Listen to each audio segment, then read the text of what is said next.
अगर आपको प्राकृतिक वानिकी, पक्षियों, जानवरों की देखभाल करने और उनकी सुरक्षा करने में वास्तविक रुचि है, तो आप फॉरेस्ट रेंजर के रूप में अपना करियर बना सकते हैं। फॉरेस्ट रेंजर न केवल वन का प्रभारी होता है, बल्कि रेंज के कार्यकारी, पर्यवेक्षी और सुरक्षात्मक कार्य भी करता है। फॉरेस्ट रेंजर ऑफिसर की नियुक्ति संबंधित राज्य की स्टेट पब्लिक सर्विस कमीशन या फिर राज्य अधीनस्थ सेवा आयोग द्वारा किया जाता है। वन रेंजर यानी फॉरेस्ट रेंजर को जंगल में उत्पन्न होने वाली कई स्थितियों को संभालने के लिए प्रशिक्षित किया जाता है, जिसमें लकड़ी निष्कर्षण, शिविर संगठन, सर्वेक्षण, सड़क और ट्रामलाइन निर्माण, वृक्षारोपण, नर्सरी, मिल में लकड़ी के रूपांतरण, लकड़ी के निपटान, लकड़ी के निर्यात, डिपो संगठन, गणना और अन्य प्रारंभिक कार्यों के काम की निगरानी करना पड़ता है। चलिए जानते हैं कि फॉरेस्ट रेंजर बनने के लिए क्या होती है एलिजिबिलिटी क्राइटेरिया, सिलेक्शन क्राइटेरिया और अन्य जानकारी। फॉरेस्ट रेंजर बनने के लिए जरूरी है कि कैंडिडेट ने साइंस या फिर इंजीनियरिंग में ग्रेजुएशन किया हो। इसके साथ ही जरूरी है कि आपने ये degree agriculture, botany, chemistry, computer application या फिर computer science, engineering agriculture, chemical, civil या कंप्यूटर या फिर इलेक्ट्रिकल, इलेक्ट्रॉनिक्स या फिर मैकेनिकल, एनवायरमेंटल साइंस या फिर फॉरेस्ट्री, जियोलॉजी, हॉर्टिकल्चर, मैथमेटिक्स और फिजिक्स में से किसी एक सब्जेक्ट में प्राप्त की हो।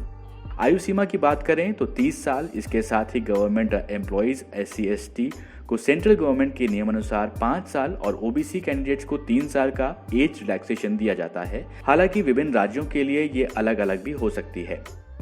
सैलरी की बात करें तो लेवल 6 के अनुसार सैलरी 35,400 से 1,12,400 के बीच दी जाती है, लेकिन विभिन्न राज्यों के लिए ये अलग अलग भी हो सकती है। सिलेक्शन क्राइटेरिया की बात करें तो फॉरेस्ट रेंजर की पोस्ट पर कैंडिडेट का सिलेक्शन 2 स्टेजेस के आधार पर किया जाता है, जिसमें ऑनलाइन रिटन टेस्ट और फिजिकल टेस्ट शामिल है। हालांकि सिलेक्शन क्राइटेरिया विभिन्न राज्यों के लिए अलग अलग भी हो सकता है।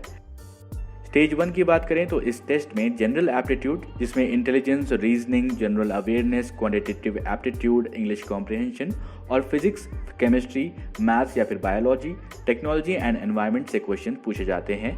ये टेस्ट कुल 200 अंकों का होता है, जिसमें कुल 200 क्वेश्चंस पूछे जाते हैं। इस टेस्ट को पूरा करने के लिए 3 घंटे का समय दिया जाता है। यहाँ पर आपको बता दें कि गलत उत्तर देने पर 0.25 की नेगेटिव मार्किंग भी की जाती है। स्टेज 2 होता है फिजिकल टेस्ट। जो कैंडिडेट ऑनलाइन टेस्ट पास कर लेते हैं उन्हें फिजिकल टेस्ट के लिए बुलाया जाता है। इसके लिए कैंडिडेट की हाइट और चेस्ट इस तरह से होना चाहिए जो अभी आप स्क्रीन पर देख रहे हैं।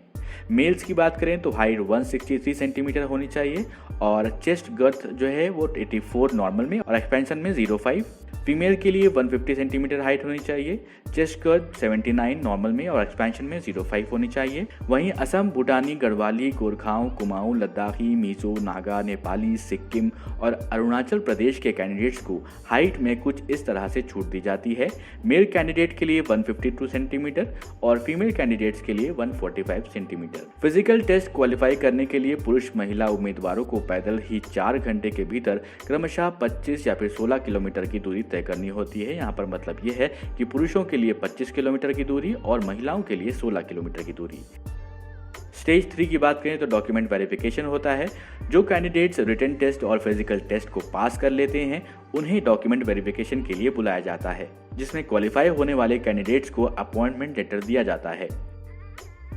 अब यहाँ पर कैसे करें आवेदन, इसके बारे में जान लेते हैं। ज़्यादातर इस पोस्ट के लिए गवर्नमेंट और सेंट्रल गवर्नमेंट ऑनलाइन मोड के जरिए एप्लीकेशन आमंत्रित करती है, जिसमें स्टेट या फिर central public service commission, central forest department और अन्य शामिल हैं। अगर ये वीडियो आपको पसंद आया हो तो इस वीडियो को लाइक करें। कोई सवाल हो तो आप हमसे कमेंट बॉक्स में ज़रूर पूछें। हम कोशिश करेंगे कि आपके सवालों का जवाब दें।